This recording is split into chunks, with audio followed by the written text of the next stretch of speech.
Pastor Eliseo. Apocalipsis, capítulo 2. Clase 52. Primera de Corintios, capítulo 13, versículos 4 al 7. El amor es sufrido, es benigno, el amor no tiene envidia, el amor no es jactancioso, no se envanece, no hace nada indebido, no busca lo suyo, no se irrita, no guarda rencor, no se goza de la injusticia, mas se goza de la verdad. Todo lo sufre, todo lo cree, todo lo espera, todo lo soporta. El amor, la mejor vara para corregir.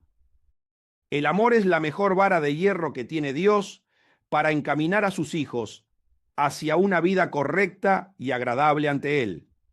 Es la oposición al gobierno de las tinieblas, que también se representa con el hierro en la última bestia y que manifiesta el odio y la maldad extrema del diablo.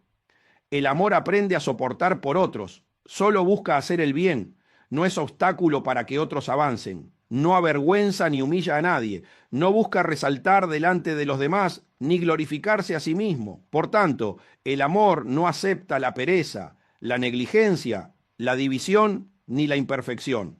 El amor tampoco comete injusticias, no busca beneficios personales, no se enfurece, no grita ni acumula rencor en el corazón. No se regocija con los errores o sufrimientos de los demás, ni con las acciones injustas. Solo se goza con la verdad y se goza cuando cada ser creado vive de acuerdo con la voluntad del Padre Celestial. Quien desee ser escogido para gobernar las naciones debe haber conquistado todas estas particularidades. En consecuencia, todas las naciones y sus habitantes serán quebrados como vasijas de barro, lo que da a entender el trabajo individual que el Señor va a realizar con los gobiernos del mundo y con cada uno de sus habitantes. El alfarero elabora vasijas y objetos con arcilla, la coloca sobre un torno o rueda giratoria y le da forma con las manos y otros instrumentos hasta obtener el objeto deseado. Si comete un error, deshace el trabajo y vuelve a darle forma hasta que quede como desea. Jeremías, capítulo 18, versículos 1 al 6. Palabra de Jehová que vino a Jeremías, diciendo: Levántate y vete a casa del alfarero, y allí te haré oír mis palabras. Y descendí a casa del alfarero, y he aquí que él trabajaba sobre la rueda, y la vasija de barro que él hacía se echó a perder en su mano, y volvió y la hizo otra vasija, según le pareció mejor hacerla. Entonces vino a mí palabra de Jehová, diciendo: ¿No podré yo hacer de vosotros como este alfarero, oh casa de Israel? Dice Jehová. He aquí que como el barro en la mano del alfarero, así sois vosotros en mi mano, oh casa de Israel. El alfarero. Muchos entrarán en el milenio con muchas imperfecciones, otros con una mejor posición espiritual para seguir siendo perfeccionados. Pero habrá también otros que, aunque tuvieron la bendición de entrar, tendrán un estado espiritual que requerirá deshacerlos para darles una nueva forma, como el ladrón que se salvó en la cruz. Jesús va a utilizar a sus hermanos más espiritualmente desarrollados para que lo ayuden en su labor de alfarero. Va a moldear a cada uno de sus hermanos para que sean piezas únicas, obras de arte perfectas que le presentará a su Padre Celestial. Jesús va a usar como alfareros a cada uno de sus hermanos que se esforzaron en meditar para vivir por la gracia, los que fueron perfeccionados en el amor, para que hagan de cada hombre una obra de arte según la grandeza del Creador. El alfarero salía a buscar el barro para trabajar, lo preparaba para dejarlo moldeable y lo subía a la rueda. El Señor vino al mundo a buscar el barro con el que iba a trabajar. Verificó a los que estaban dispuestos a ser tratados por Dios para trasladarlos al milenio y perfeccionarlos. La rueda simboliza el mundo, las vueltas que da la vida, y con el paso del tiempo, el Señor va realizando su trabajo.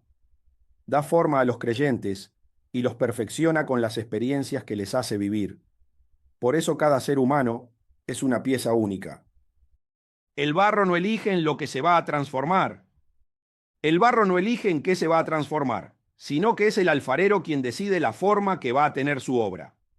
El alfarero siempre trabaja de adentro hacia afuera, y cuando encuentra algún detalle o piedrecitas, debe detener el trabajo. El hombre es solo un estuche, no tiene vida propia. Depende totalmente de la insuflación de su creador. Por lo tanto, debe ser construido para tener una forma de existir que le agrade a él.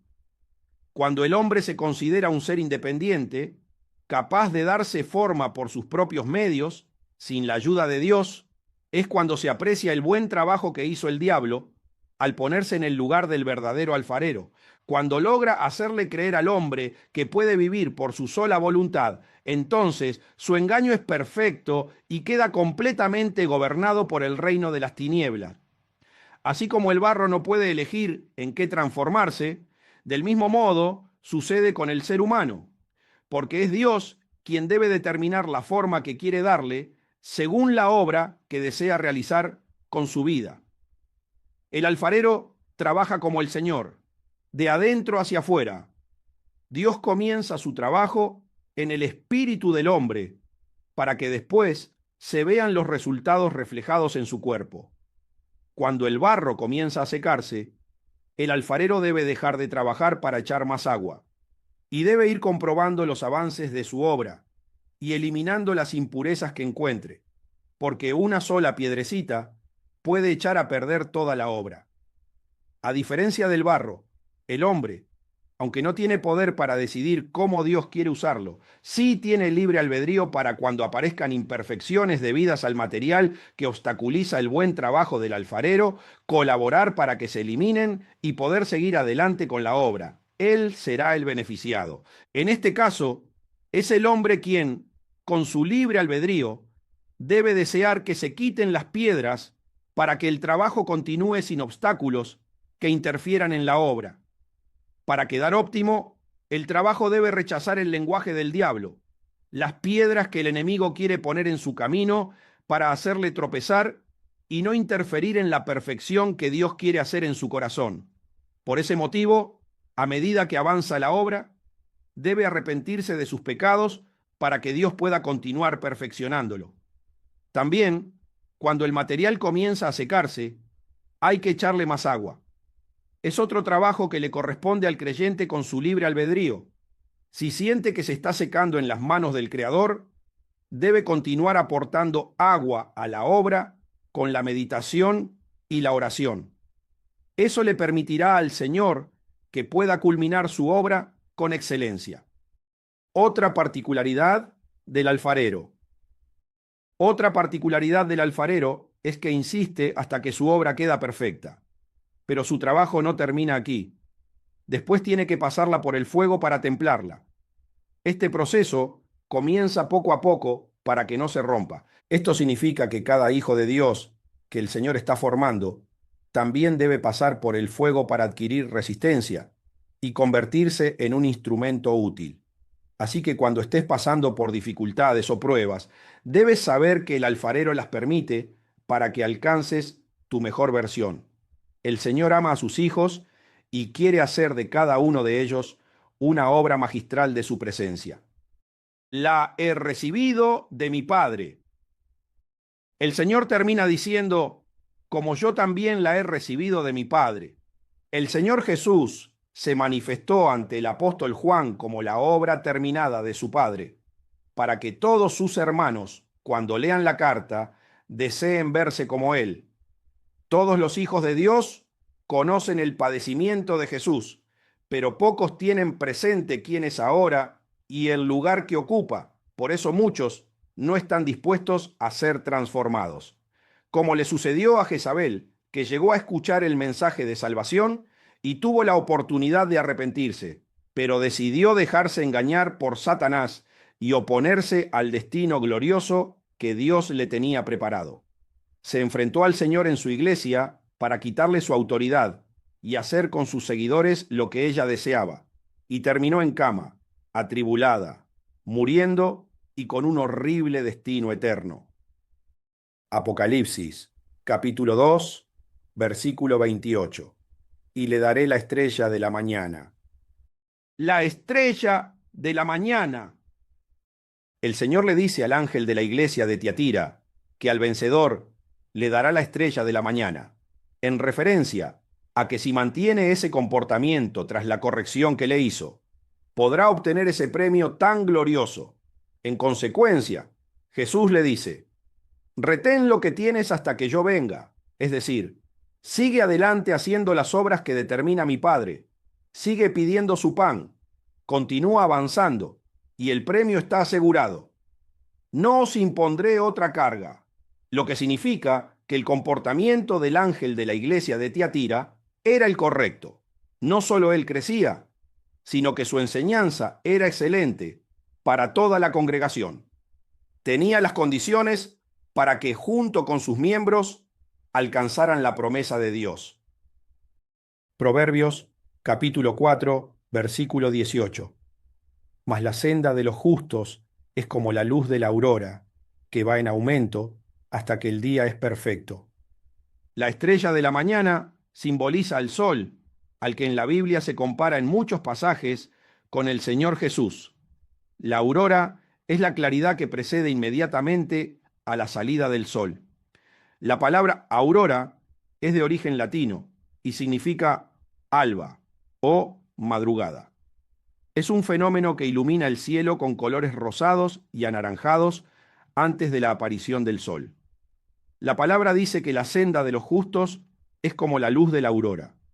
Esto quiere decir que es un simbolismo de la resurrección del espíritu del hombre, cuando escucha con atención la palabra que un hijo de Dios le dirige, utilizado por el Espíritu Santo, e impacta su espíritu para que resucite y se conecte nuevamente con el reino de Dios.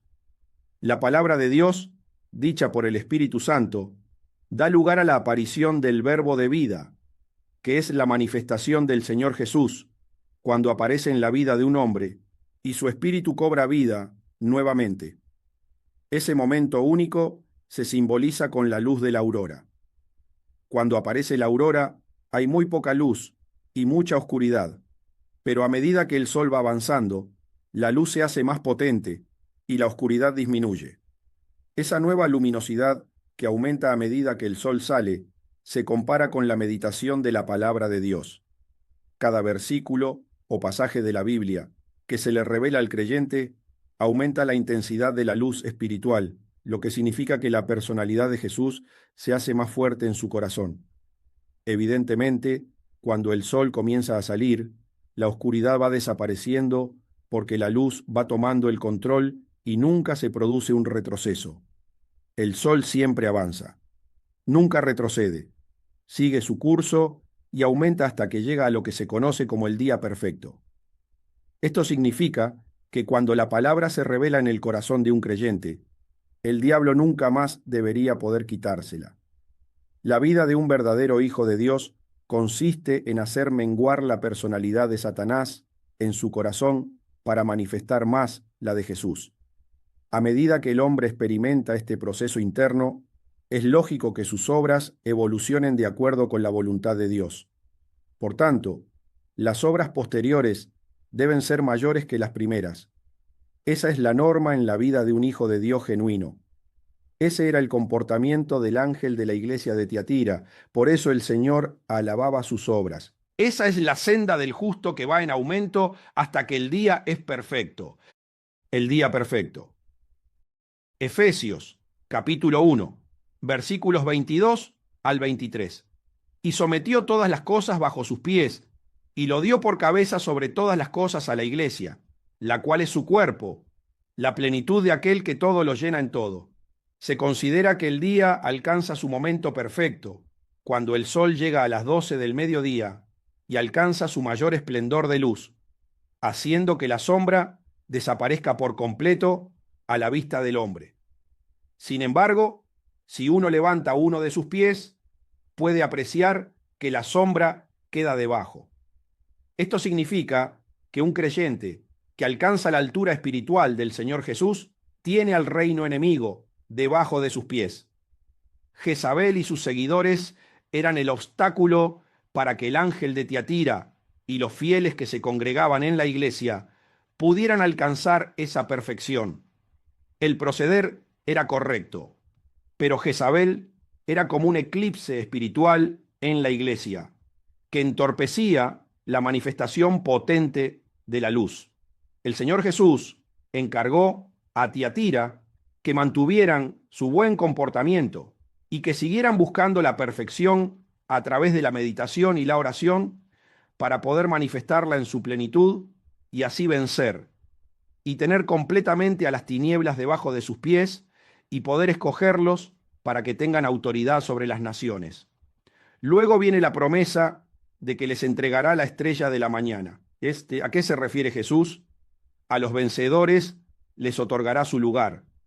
Así como el Señor Jesús fue la luz de la aurora para sus vidas, el triunfador será la luz de la aurora para los que vivan en el milenio, en el lugar que se les dará para gobernar. El vencedor será la luz de la nación y deberá perfeccionar a todos aquellos que estén bajo su gobierno. Los regirá con vara de hierro y les dará forma como el alfarero. Será un privilegio y un honor obtener ese cargo en el milenio. Apocalipsis, capítulo 2, versículo 29. El que tiene oído, oiga lo que el Espíritu dice a las iglesias. La plenitud de la luz. Y el Señor siempre termina el mensaje a las iglesias con la expresión, el que tenga oído, oiga lo que el Espíritu dice a las iglesias. La gloriosa promesa final que Jesús le hace a cada iglesia es para cualquiera que decida esforzarse para ser un vencedor. El ofrecimiento que le hace a la iglesia de Tiatira es uno de los que más alaba el Padre Celestial, que alguien tome su lugar de estrella de la mañana y sea el instrumento de perfección de otros espíritus para que entren en su reino infinito. Que los habitantes de una nación o de varias puedan formar parte de la ciudad santa, la Nueva Jerusalén, gracias a un hombre que logró alcanzar la perfección del Hijo de Dios en su corazón. Alguien que pueda manifestar la plenitud de la luz, en el que no hay ninguna tiniebla,